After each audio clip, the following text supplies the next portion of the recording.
2 and a half. Sorry. Oh, come on. We are live, folks. Great. Good evening, everyone, and thank you for joining us at this special education town hall. I'm Matt Duffy. I'm the superintendent of the school district and really excited to welcome you here this evening. Tonight, we're going to have an opportunity to hear from the leaders in our special education department who will be able to share with you more about what we're doing this spring, Monday, when we open our school buildings, and this summer. We know this has been a tremendously challenging year, challenging time for all of us. As a parent with 3 children, I know just how stressful it has been. And my wife is also a teacher. So it's been a very, very challenging time, and we're excited to get back to some school, some in-person school. And I know for many of our parents who have children with exceptional needs, children with IEPs, children who require very special and particular services, we've done everything we could this year to make sure your students and your family feel well taken care of. And we're looking forward to getting back into school to make sure you are taken care of as best we can do when we get back there. So thank you so much for joining us. I'd like to introduce the folks who are going to be sharing this evening as part of this panel and team effort. We have Janine Bishop, who's one of our parent liaisons, and we welcome Janine. Kristen Hardy is our SELPA director. Sonia Neely-Johnson and Rachel Avanasian are our 2 lead directors of elementary and secondary special education. Dr. Jody Kuick leads our education-related mental health services. Christina Bowman coordinates all the preschool programs, and Ken Talkin leads our transition school as the principal. So they are going to get into the details of the spring and the summer. Again, thank you for joining us. And I'm going to turn it over to Kristen Hardy, I believe.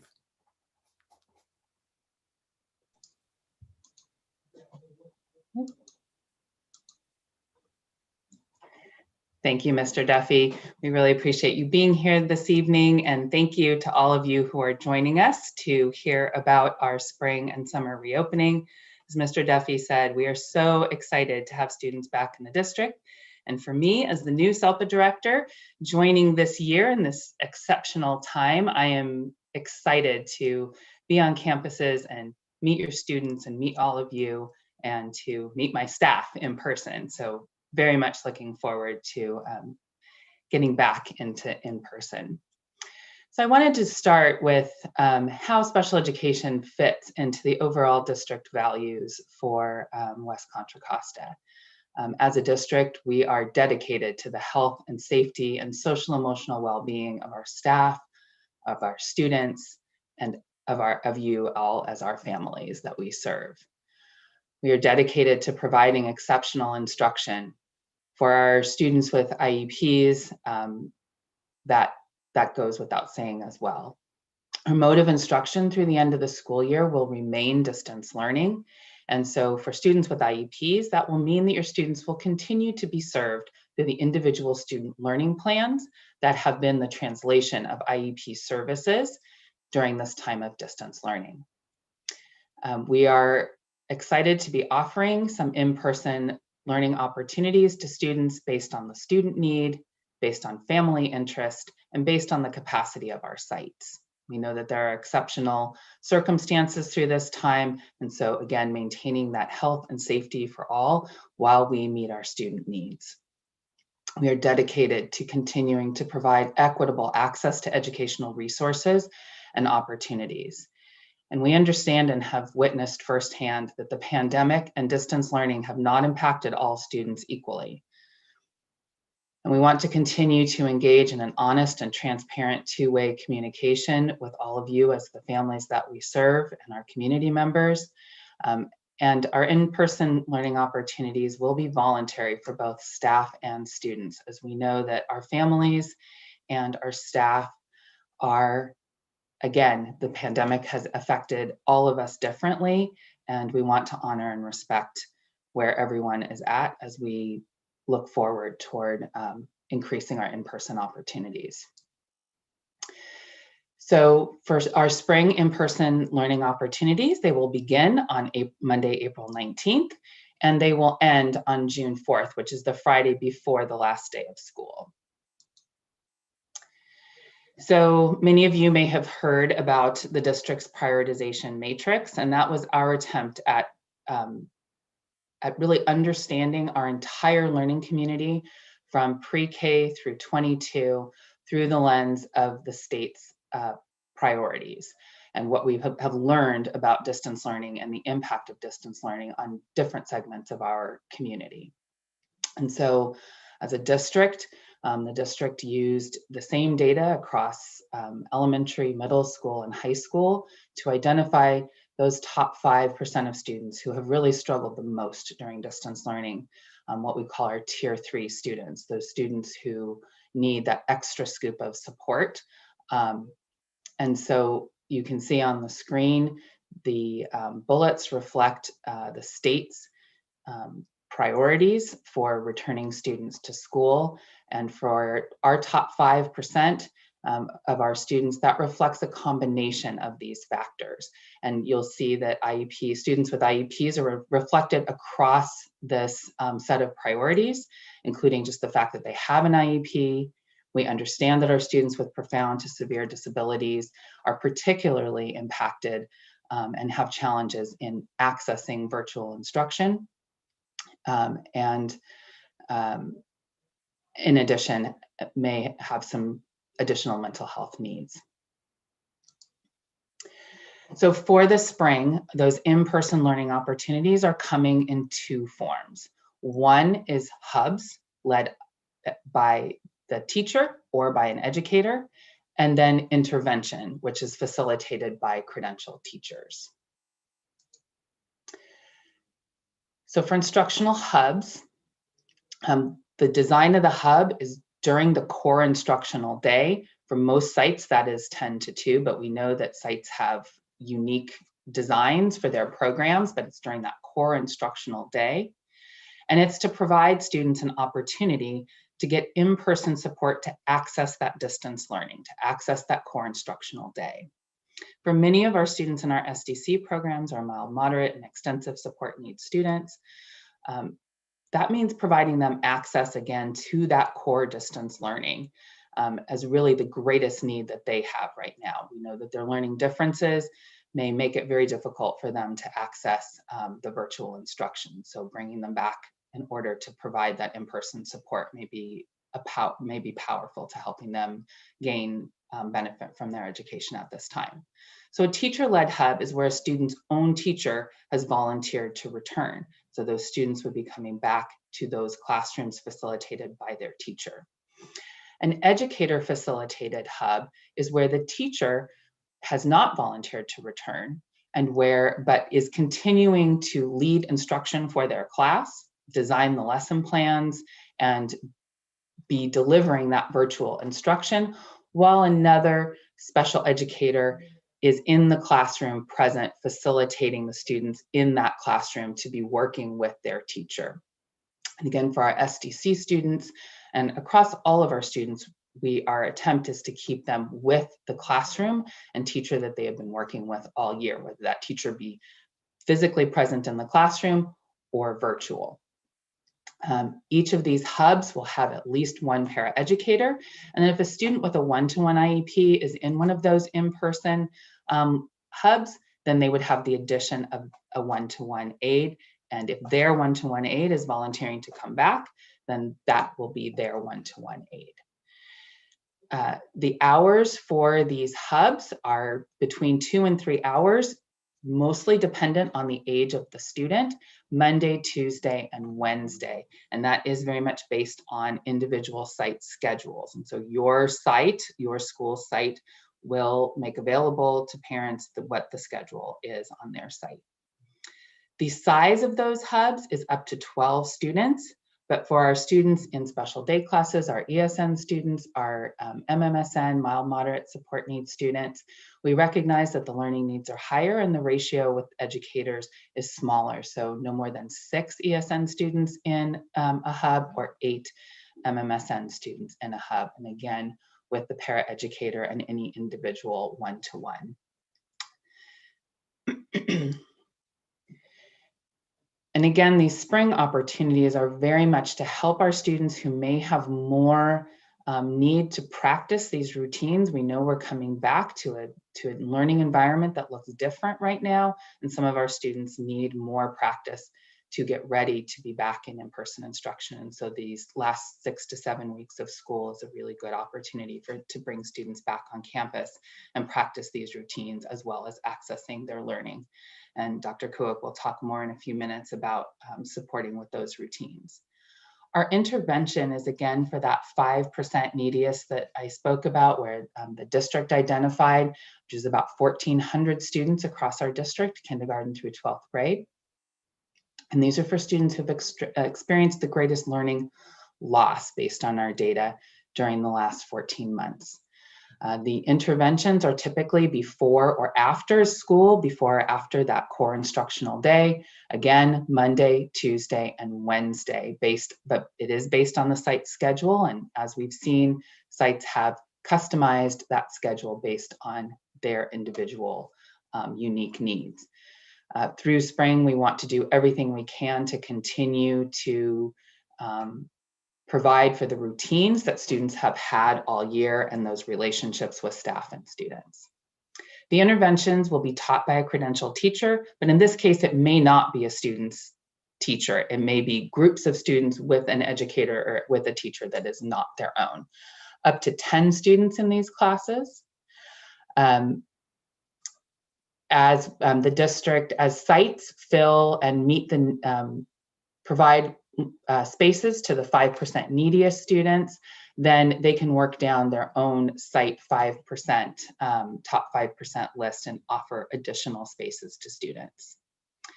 The intervention time may be most appropriate for our students in resource or learning centers, full inclusion, or our counseling enriched classrooms, as opposed to our students who are in special day classes, where again, potentially the hubs are the most appropriate opportunity for them. How will you know which option is available to your students?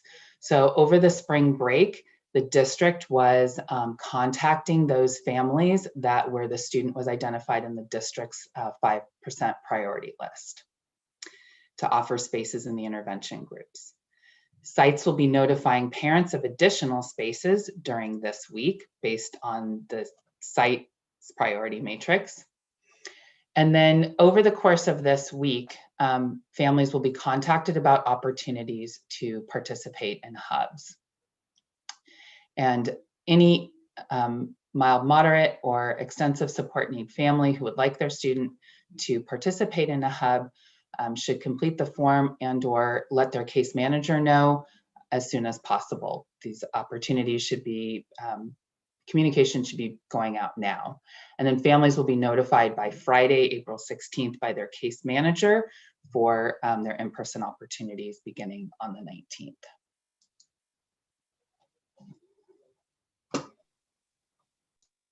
Good evening, everybody. I'm Rachel Avanesian. I'm the Elementary Special Education Director, and I'm going to take over sharing some information about our spring return with you all. So in terms of some logistics, for our weekly schedule, we want to maintain our routines to the maximum extent possible. Since many students will be continuing with virtual school, we want to make sure that all of our synchronous, asynchronous activities and breaks align so that there's continuity in the schedule for students who will be participating in person and continuing with distance learning. Our in-person options are going to be Monday, Tuesday, and Wednesday through both the hubs and the intervention that Kristen Hardy just described a few slides ago.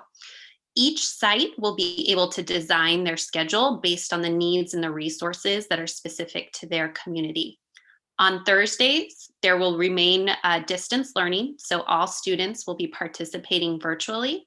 And on Friday, it's going to remain the same as it has this school year, with a homeroom beginning at 10 o'clock a.m. and then different social emotional learning opportunities continuing depending on each individual school site. Next slide, please.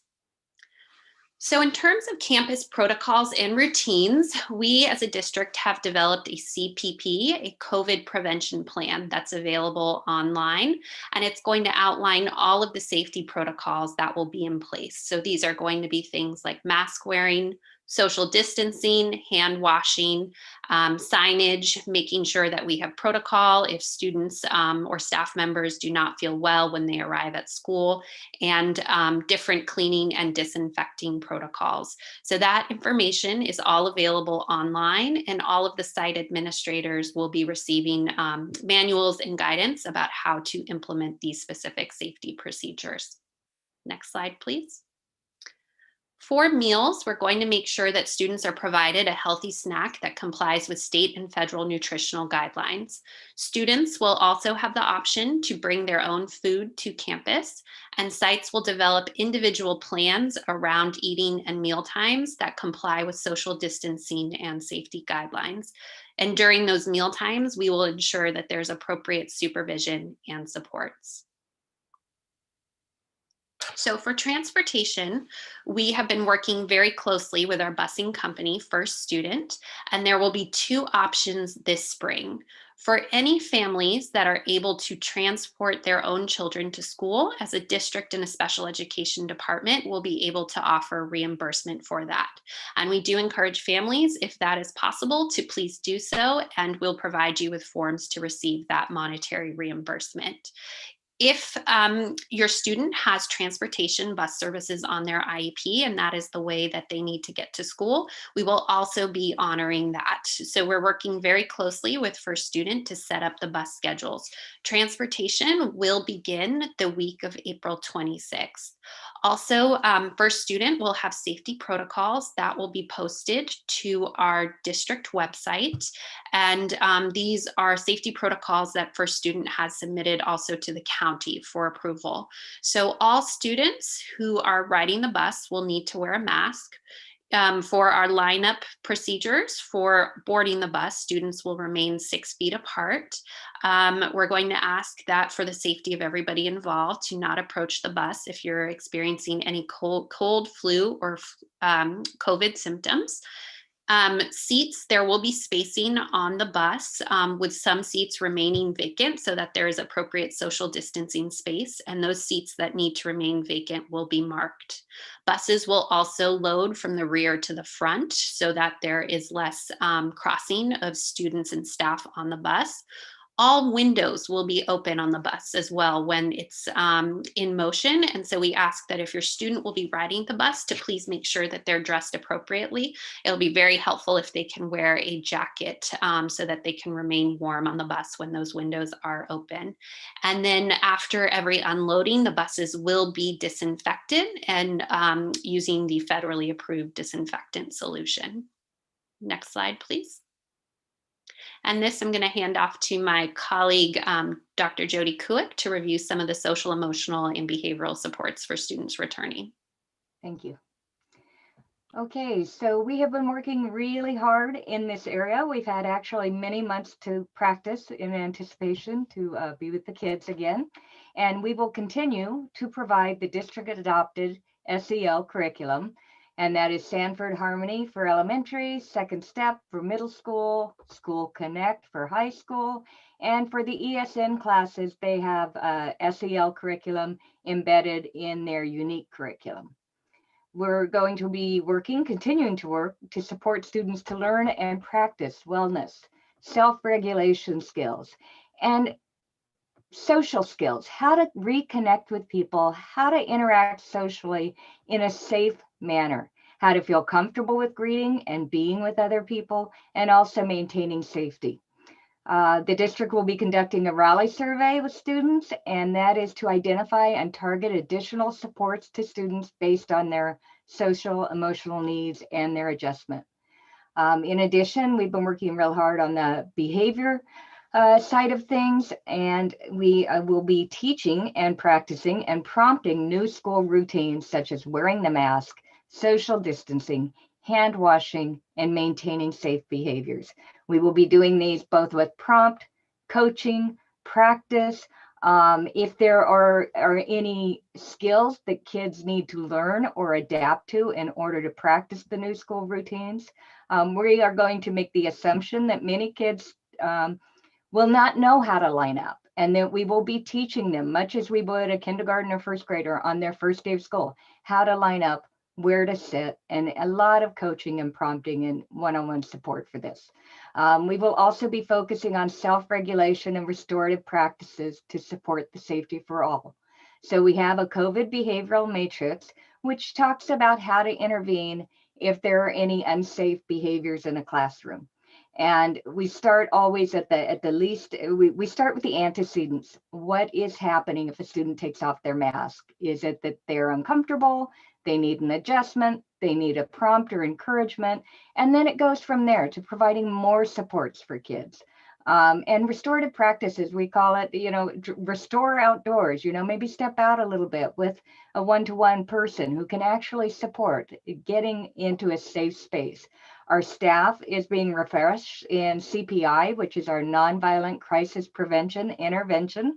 And it's mainly a model that is designed to de-escalate behaviors or de-escalate kids once their behavior has become in a way unsafe or dysregulated. And so there will be a lot of strategies and restorative language and repairing harm and maintaining personal safety, and a lot of both coaching, communication, visual schedules, and support for kids in terms of those kinds of behaviors and needs. Next slide, please. So all staff and students are expected to wear a mask at all times on campus, except for when they're eating. And based on individual or medical needs, in very rare cases related to someone's disability, it might not be safe or appropriate for a few students. So if that's the case, there is a mask waiver process, which is on the district website, on the special education website. And that's to determine and plan for those rare circumstances. So it requires medical documentation, and this form has to be filled out and applied for prior to the child attending school. It requires an accommodation meeting to determine how to maintain student and staff safety, as well as additional equipment, PPE equipment for the staff who will be working with the student. Staff working with the students will be provided with additional PPE such as a face shield, gloves, bite guards, goggles, gowns. And so again, the waiver form is on the special education page if you are one of the few of these circumstances, if your student cannot wear a mask. And I'm going to go ahead and pass off to Sonia. Thank you, Jody. So I'm going to be talking about the statewide assessments that our students are still expected to take. Right now, we are very happy that the state has allowed some flexibility and allowed districts to use some local assessments. So I'm going to first talk about the CAS system, which is the umbrella for all of our assessments. For ELA and math, our students will be able to use our local STAR assessment in grades 3 through 8. And for science, we're hoping that we will have this waived by the state. We're still waiting for guidance around that. For our CA, which is our California Alternative Assessments, these are assessments for our students that are in our extensive support need programs. And many of these assessments are one-to-one administration. And so we really will be focusing on assessing those students that will be coming back in person to do that assessment. And it will be done by our case managers. For LPAC, we're currently providing LPAC to all of our students, and we're following the CDE guidelines around that. In terms of the alternative for the the LPAC. That's the VLCAPS. That is the assessment that we're using for one more year for our students that are in our extensive support need programs. But right now, once again, we are waiting for the state and federal government to give us more guidance. This may change, but right now, this is what's in place. Next slide. In terms of special education evaluations, we really are going to use the time for our students coming back in person to prioritize the completion of the initial evaluations to determine students that may be eligible for special education. So we are going to be having some sites that will have assessment teams, and then we'll have district assessment centers. And students will be by appointment going to either, if they're in person, we will just do the assessment while they're at school. But if students are not in person, we would be setting up appointments for students to come in and receive those assessments. Our goal is to continue to always follow the safety protocols as aligned by the CPP, which you've heard today, COVID-19 prevention program, making sure that we have all those protocols and all the PPE so that we can make sure that that assessment of that test is in a safe environment. Next slide. For our ESY and summer program for 2021, we're going to be focusing on recovery and ESY. And the dates for that is June 14th through July 16th. We're having a bridge program for many of our students. Some of our students actually that went from elementary to middle school have never been on their campus. And so we really want to have an opportunity for those students to be in person on those campuses and really get to learn about what the school looks, not just what the school looks like, but also what the school offers. And it's going to look very different in person versus virtual. And that bridge program will be from elementary to middle and middle to high. And the dates are July 19th through July 22nd. It's going to be 4 days per week, Monday through Thursday, except for the week of July 5th. When the schedule is Tuesday through Thursday. And once again, the program is in person. As you know, the state is opening up on June 15th, and so this program will be offered in person. But of course, we're going to continue to monitor the guidelines. As you know, things are changing. We're hoping they're changing in a positive direction, but we will be looking at what our state and our local health and safety guidelines are. And we will be ready to pivot if we need to, if things go in the other direction. So we would be able to pivot to a hybrid learning cohort or to all virtual distance learning. Next slide. So for extended school year 2020, this is for students that are at risk for significant regression. And many of these students are in our ESN, which is our Extensive Support Need Program, and our MMSN programs, which is our mild, moderate self-contained programs. And this designation is already in their IEP.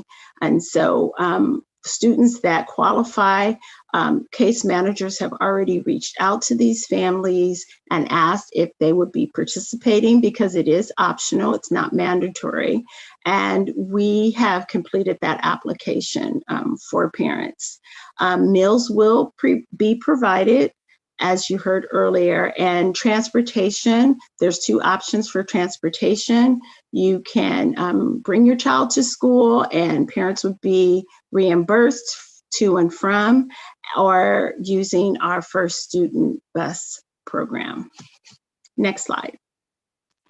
So for summer 2021, there are going to be very expanded options over about 40 of our campuses. And as Jody talked a lot about the social emotional piece, these are the students that are going to be prioritized for this program. It's going to have a half-day schedule, small class sizes, and just really unique site-based learning plans. Each school has done their own plan. And so I'm just very excited about what our students are going to get considering, we have been in this school closure for so long. For high school credit recovery, these are for students who did not pass a class. It's an opportunity for our students in grades 9 through 12, specifically RSP students in this case, because for this audience, to retake a class and get a higher grade. We will have our itinerant teachers, as we have every year, supporting our students with IEPs to make sure that they stay on track and they pass their classes. We're also going to have bridge program for preschool to kindergarten, elementary to middle, middle to high, and then high school to college and career. And registration is going to be done by individual sites, as they all have their different programs. And students that do have disabilities, we will be making sure as a special ed department that the schools have their IEP at a glance so that they can make sure that they provide those accommodations or modifications as needed.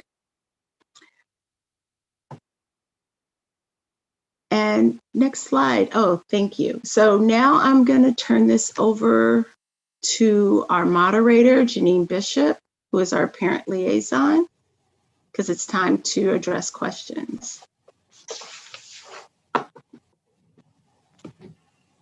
Great. Okay. Thank you, everyone. So to our families who submitted questions, I want to thank you for submitting such great questions. Where appropriate, we have combined like questions to cover each topic and provide as much information as possible. So let's get started. We have a long list of questions, and I will be reading them, and then we will have our panel answer for you.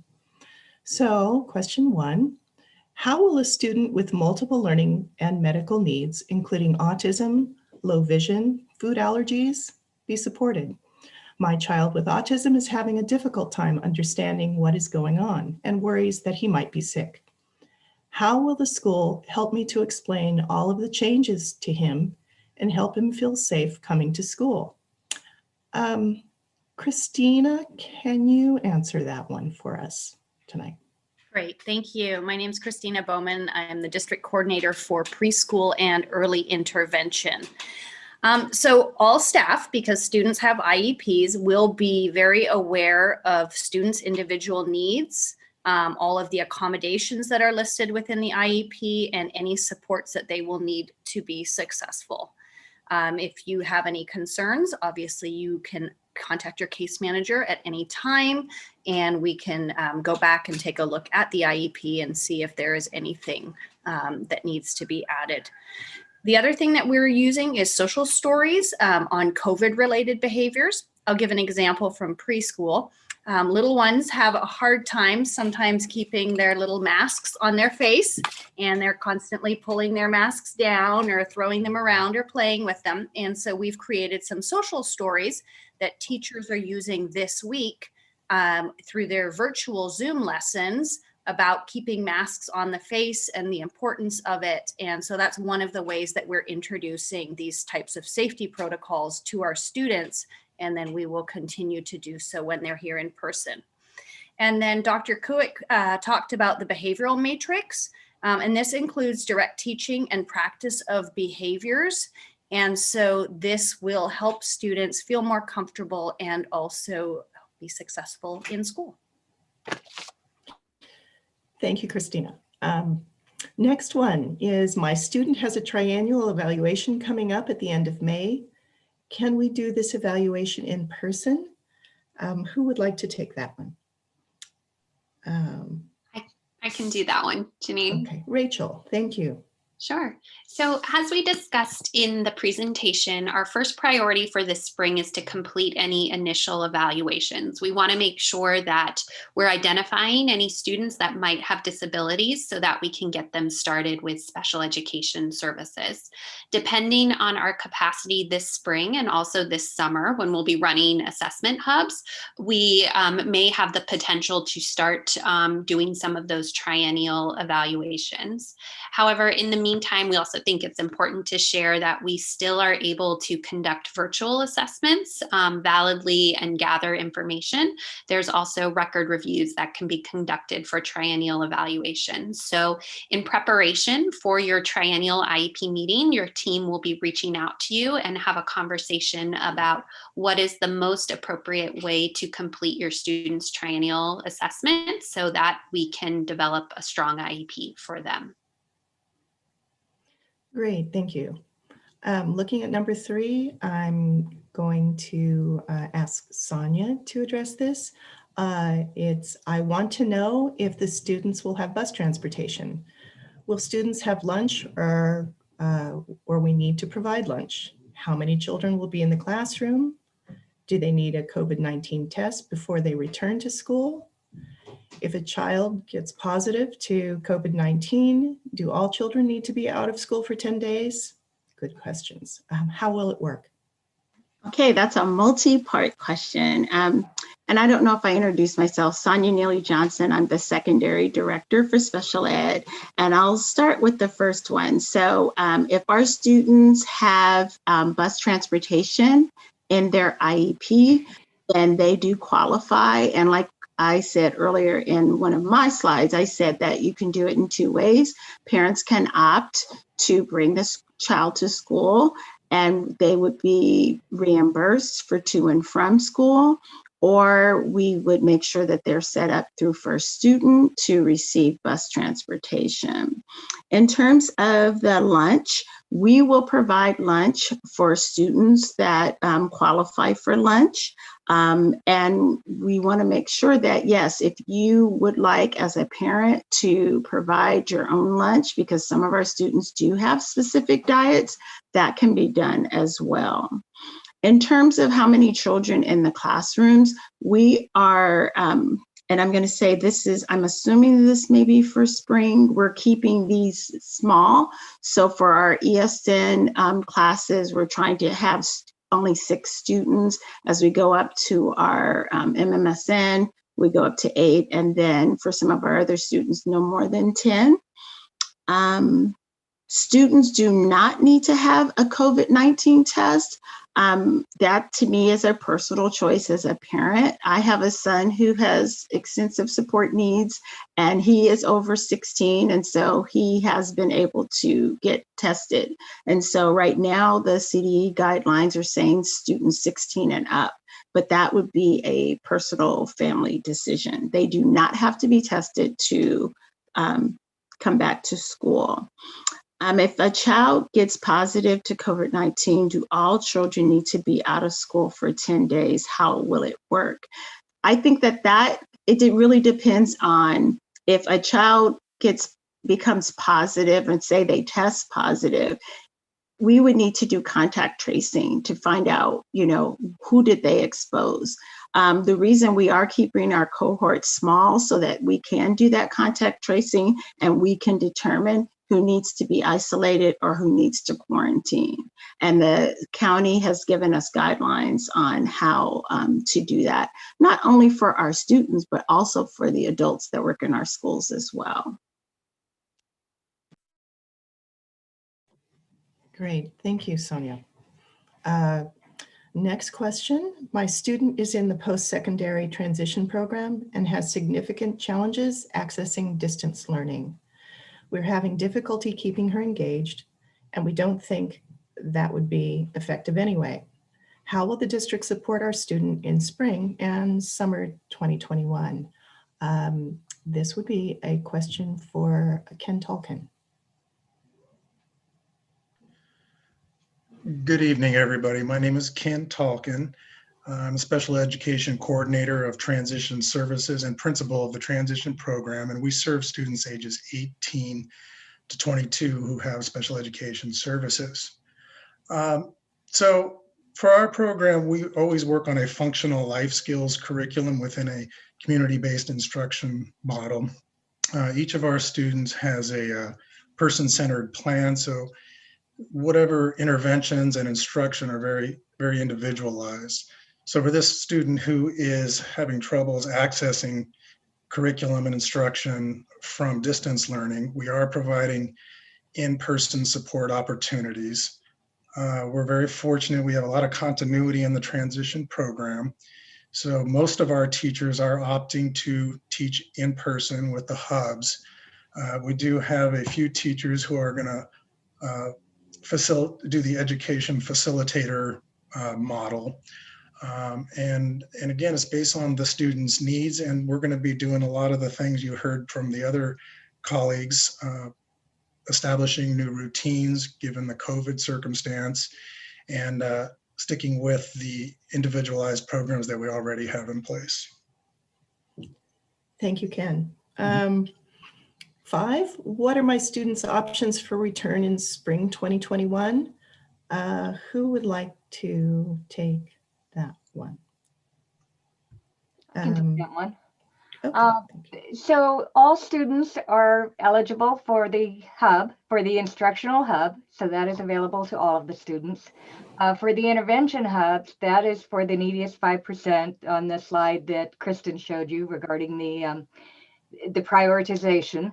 And the process of that will determine who will be available for those extra supports. And the RSP, the learning centers, the full inclusion, and the CECs can also apply for hubs during the instructional day, depending on site capacity.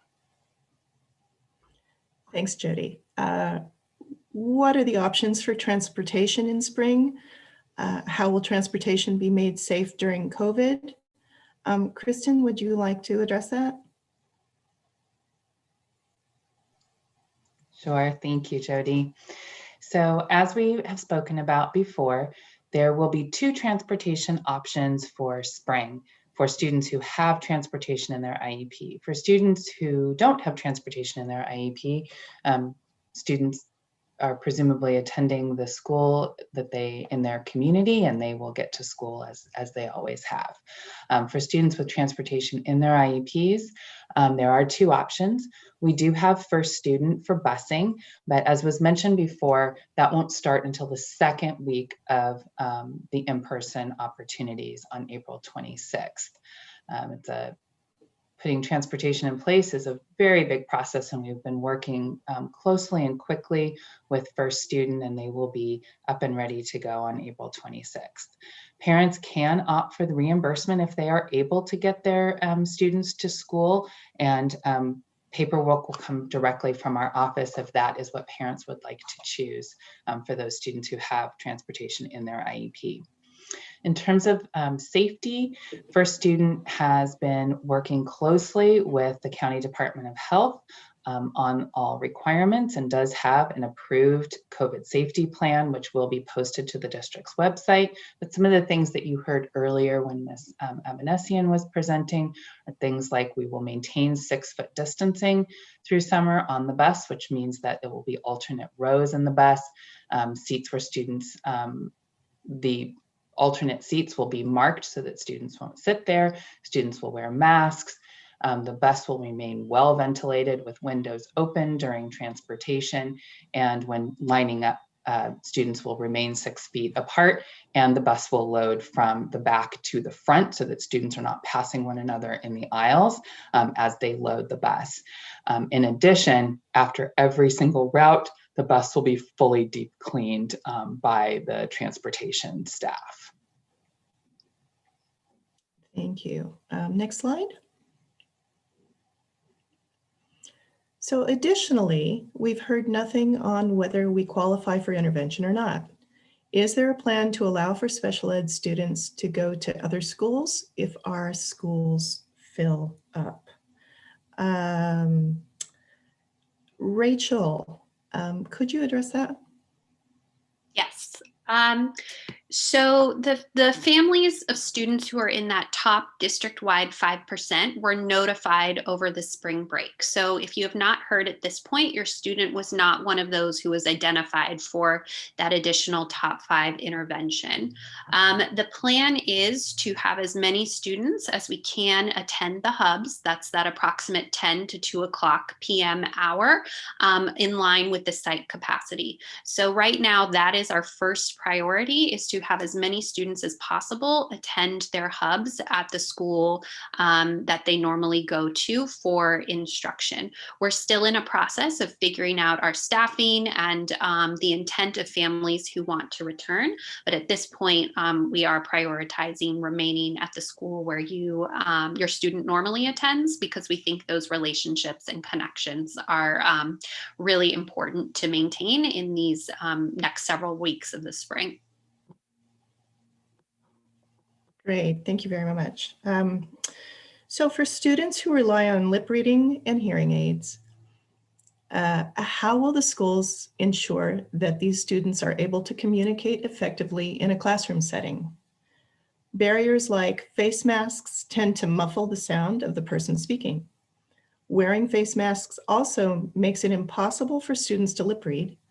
I would like to feel assured that my child will attend school with the ability to learn and communicate effectively.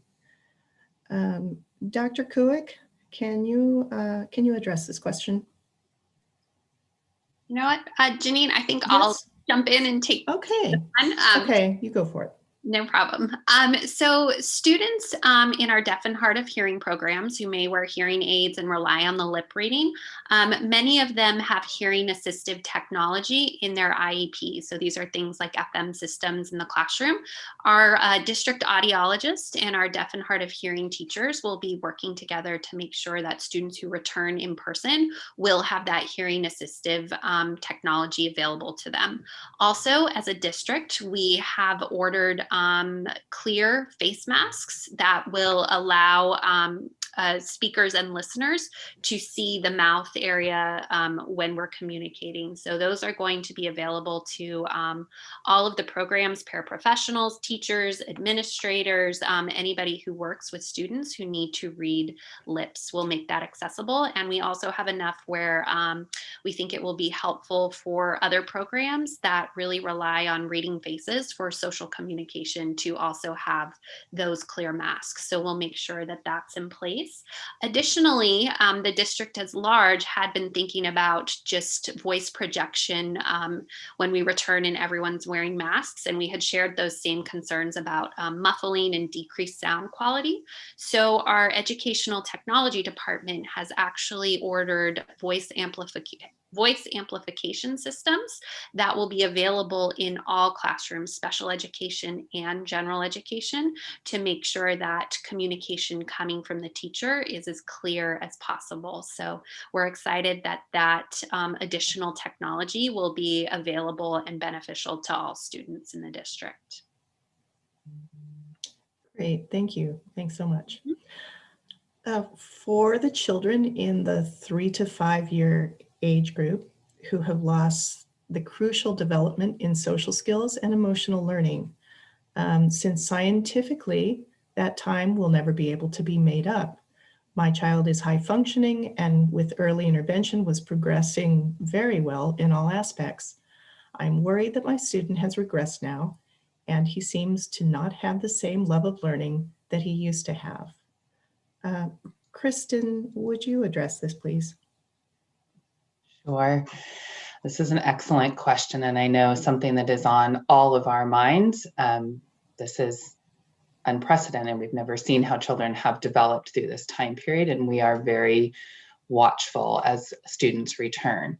So as students come back, special educators have been gathering data throughout this time period with regard to how students progressed during distance learning. We also had information about how students were doing prior to distance learning. So students transition back. IEP teams are going to be collecting a lot of information over the first weeks of school to watch and see where students' skill levels are coming back, and to plan for how to address any unexpected loss in skills and or to support the acceleration of skills. And that may include adjusting students' IEP services in the first couple of months of the school year in order to really address those needs as they're coming back. In addition, we are spending a lot of professional development time with our staff to really focus on those social skills and emotional learning, social emotional learning, as Dr. Kuick described. The district has adopted curriculum that is uniquely designed for different developmental levels and different learning styles for our students, so that that social emotional learning is deeply embedded throughout the student's day. And in addition, being very aware as we're transitioning back into school about all of those routines that are involved in learning readiness and in what we call the learning to learn skills, how to be a participant within the classroom, including those interpersonal skills between adults and students. We recognize that students have had different access to students their own age, as well as to a more limited number of adults throughout this time period. So we are carefully planning for that and will be watchful. We are hopeful that we are making our learning environments engaging and exciting, and that students will really regain that love of learning as they're back in the classroom with their peers, with specialized instruction around kind of creating space for kids to engage in social interactions and support to do so in ways that are successful. And again, we're going to be very, very watchful of student skills as they return to school, and our staff are prepared across special education and general education to adjust and adapt as we meet kids where they are when they return, to ensure that we get them back on track to achieving their grade level standards and appropriate IEP goals. Great, thank you. Kristen, I'm going to have you address this one as well. Do we have an option to continue distance learning, or is it mandatory to have my kid attend in-person instruction?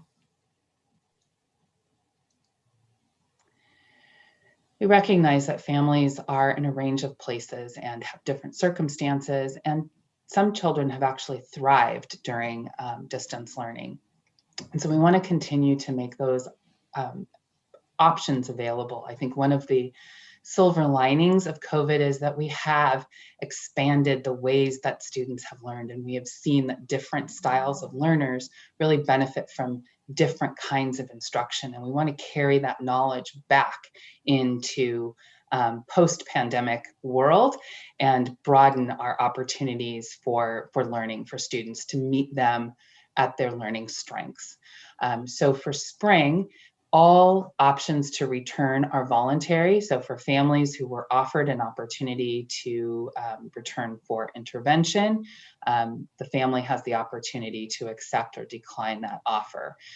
For hubs, again, families can either request to opt in or not for spring. If for families who do not opt in, you should expect that your students' instructional schedule will remain the same during distance learning.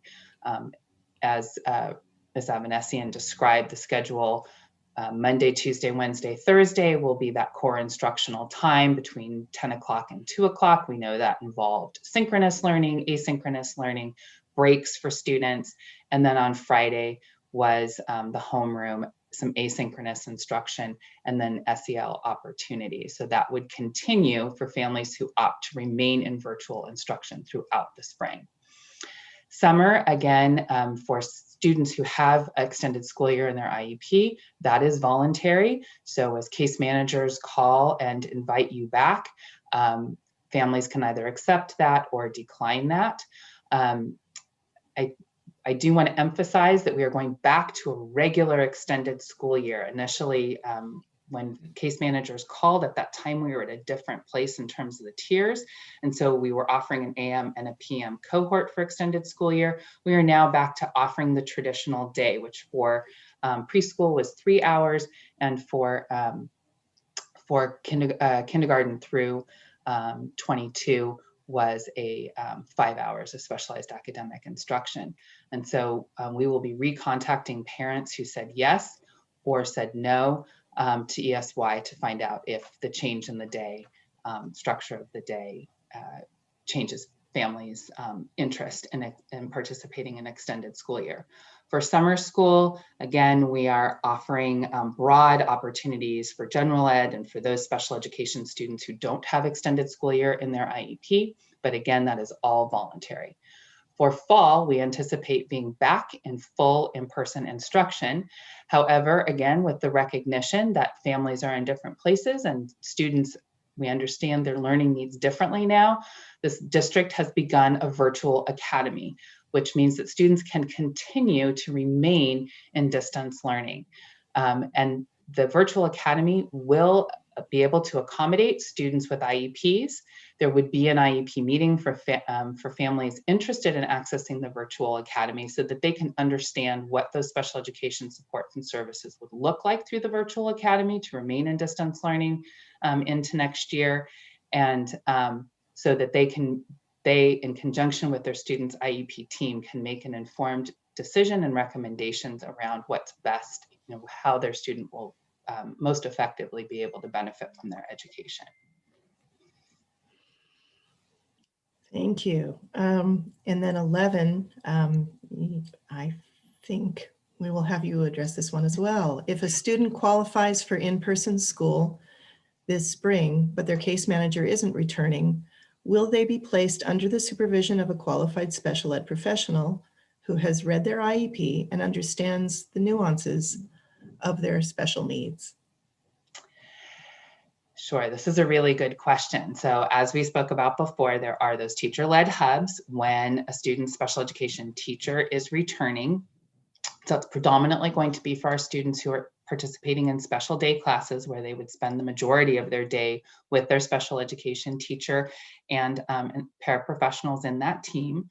So those students would be with any staff that are volunteering to return to that classroom. That could be paraprofessionals and or the teacher.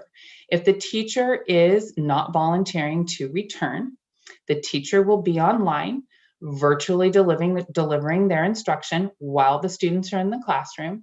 And then there will be someone with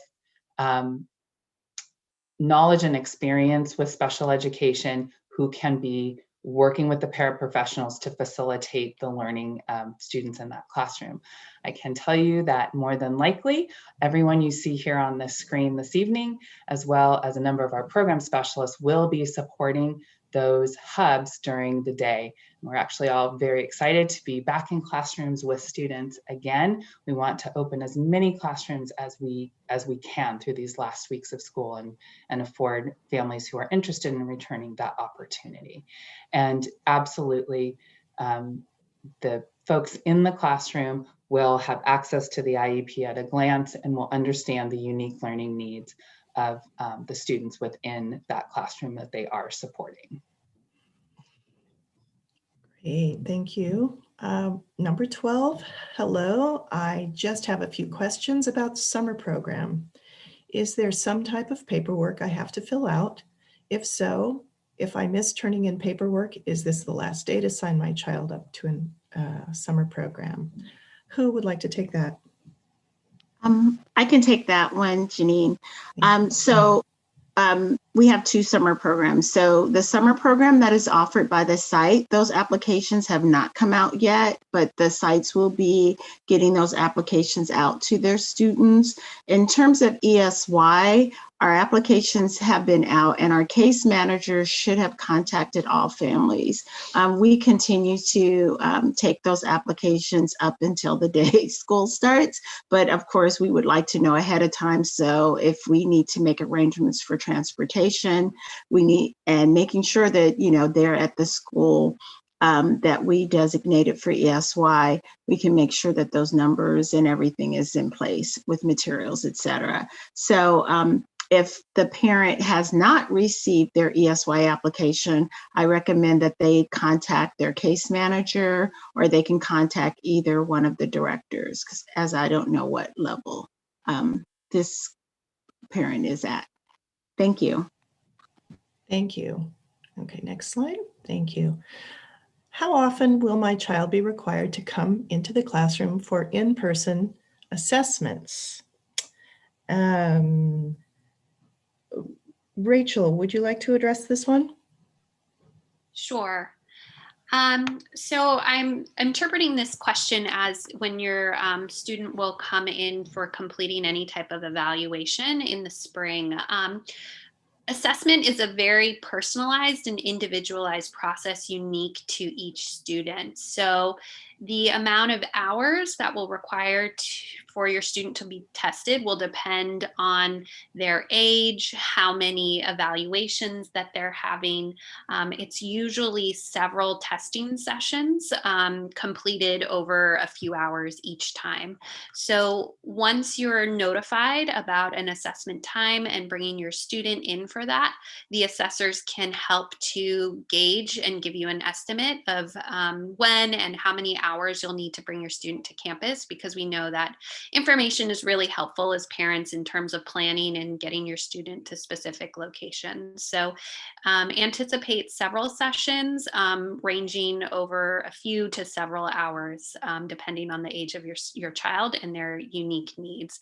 We also want to make sure that we're streamlining assessment processes, making them as safe and as accessible to families, while also balancing that with making sure that we're really doing complete and robust evaluations in all areas of suspected disability and all strengths and needs. So again, we can use that information to develop their IEPs.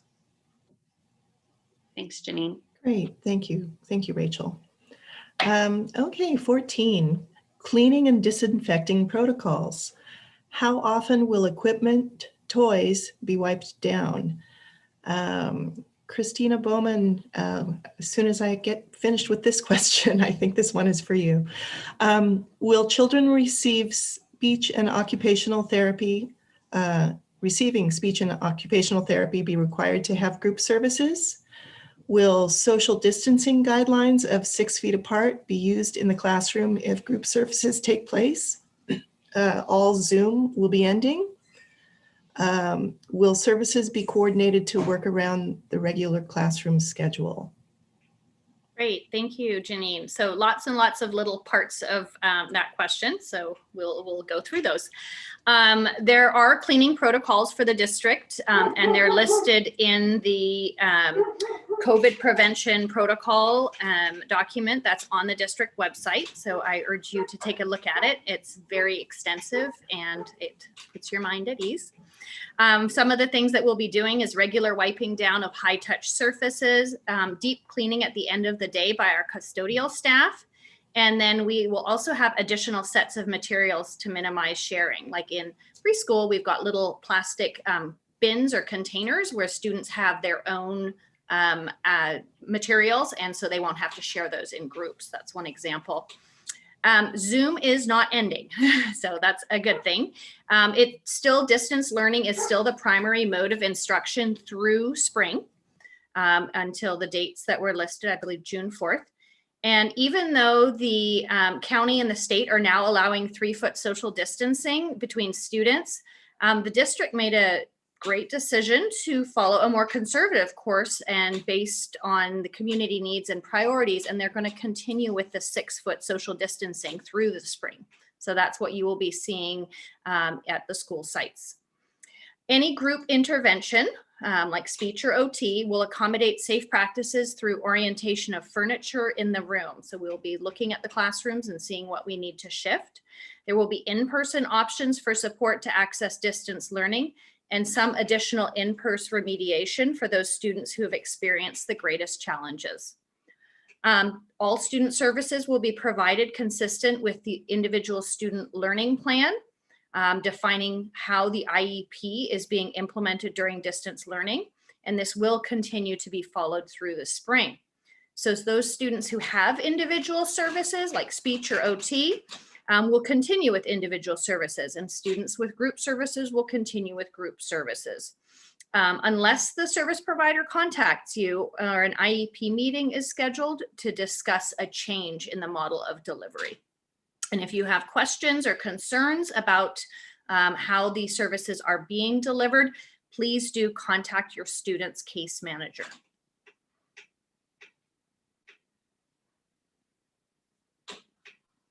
Great, thank you so much. Okay, 15, as for speech therapy, will children have the opportunity to remove masks so that the teacher can watch the children speak while trying to pronounce certain sounds? Who would like to take that? I can take that one. So I believe as Ms. Avanesian mentioned earlier, we have purchased the masks that have the clear mouth panel, face panel on them, particularly for students who, for speech therapists and those students receiving speech therapy services. They are in stock at the district office. We have ordered them in a range of sizes so to accommodate students as well as staff. And so we will be allowing students to wear masks and engage in social distancing and safety protocols, even while receiving their individual IEP services. In addition, have gotten plexiglass screens. So in some cases, if a mask is not appropriate for that student based on their individual health needs and that mask exemption, then a provider may use a plexiglass shield to allow them to be able to see the student while working with the student. So we have a number of different ways to ensure that students receive the appropriate services through this time. Great, thank you. How will students with IEPs be prioritized for spring return to in-person options? Who would like to take that one? I can take that one, Janine. Okay, thanks. So all students will have the opportunity to return in person for the hub. So all students with IEPs, that's that about 10 to 2 or 3 o'clock hour, every student with an IEP will have the option to return to in-person instruction then. When the district looked at the top 5% of students in the district with the highest need, we used a prioritization matrix that looked at a variety of different factors. Some of those factors were related to IEP. So things such as, does the student have an IEP? How has their progress been on their goals? So that information was taken into consideration and weighted when determining the 5% of students who will get that additional intervention time. And then as sites have different availability in space, IEPs will be taken into consideration for that. In the meantime, there is still always the distance learning opportunity, and all of your students' services and specialized academic instruction can be delivered based on their individual student learning plan, which is that document that explains how we're providing services in this distance learning environment. Great, thank you, Rachel. So we've come to 17, so I will say this. Last but certainly not least, this question: will the kids get to play outside? And I'm going to throw this one to Sonia, please. Yes. So, of course, we really are happy that we are doing this in the spring so that we can take advantage of the good weather that we have in the Bay Area, but just really an opportunity for our students to be outside because we have been in the house for so long, many of us. So we will use every opportunity. The teachers will incorporate that in their instruction. For our students with extensive support needs, wearing a mask for a number of hours, we're going to encourage our teachers to take them outside, to get fresh air, to take the mask down, to breathe. And so those are the opportunities that we're going to look at in terms of the weather. But yes, we will encourage our children to play outside and our older children to just be outside. So yes, we will be taking advantage for movement and breaks. Great, thank you so much. Next slide, please. Okay, fantastic. So I want to thank everyone for all of the wonderful questions and to this panel for your answers tonight. For answers to additional questions that may not have been covered tonight, I would invite you to still submit questions to the specialeducation@wccusd.net email. And then also, you can contact your child's site administrator or case manager for specific questions that you may have. And so with that, I'm going to throw this back to Kristen Hardy. Thank you. Thank you, Janine, for doing a wonderful job of facilitating our questions for us tonight. I want to say some huge thank yous. I really want to thank my special education leadership team, who you see and have heard from this evening, for their tireless work to support our staff through this time and to support our families and students. They work exhaustively, and I appreciate their expertise and dedication to the program. I want to thank the communication team for making this evening available and for all the support with the technology. The presentation has been recorded tonight and will be posted to the district's website and YouTube account tomorrow, as well as the slide deck will be posted to the district website.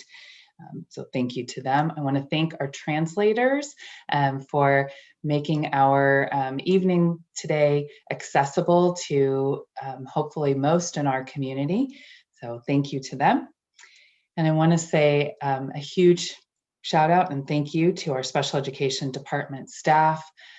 I am new to this district, but one of the things that really called me to West Contra Costa and was so exciting when I was invited to join this team is the tremendous reputation that this department has across the Bay Area. We are a large and complex district with many, many programs as an individual, as a single district SELPA. And the staff has just repeatedly shown up every day, has been creative, has been flexible, has been tirelessly dedicated and student-centered throughout this time. And so I am deeply appreciative.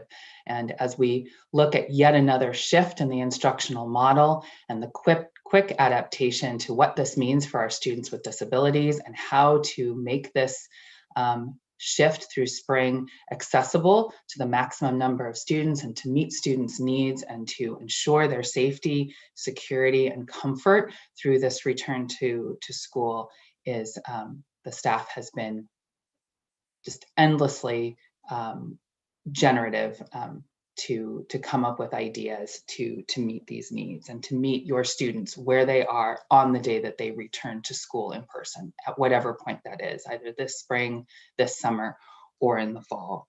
And I want to thank you all as families. You have been patient, you have been collaborative, you have put your trust in us to take care of your children, and you have advocated on your children's behalf, and your advocacy has helped us to meet their needs, to meet your needs, and to have better and more responsive programming. So thank you. We look forward to the continued partnership as we make this next shift and as we continue to be dedicated to meeting your students' needs and partnering with you to do so. I want to thank you all. I look forward to, again, being back in person, and I appreciate everyone's time this evening and the time to submit your questions. And as Janine said, please do continue to do so through the special education at wccusd.net email address. We will work to respond to as many questions as we can. Thank you so much. And I wish you all a good evening.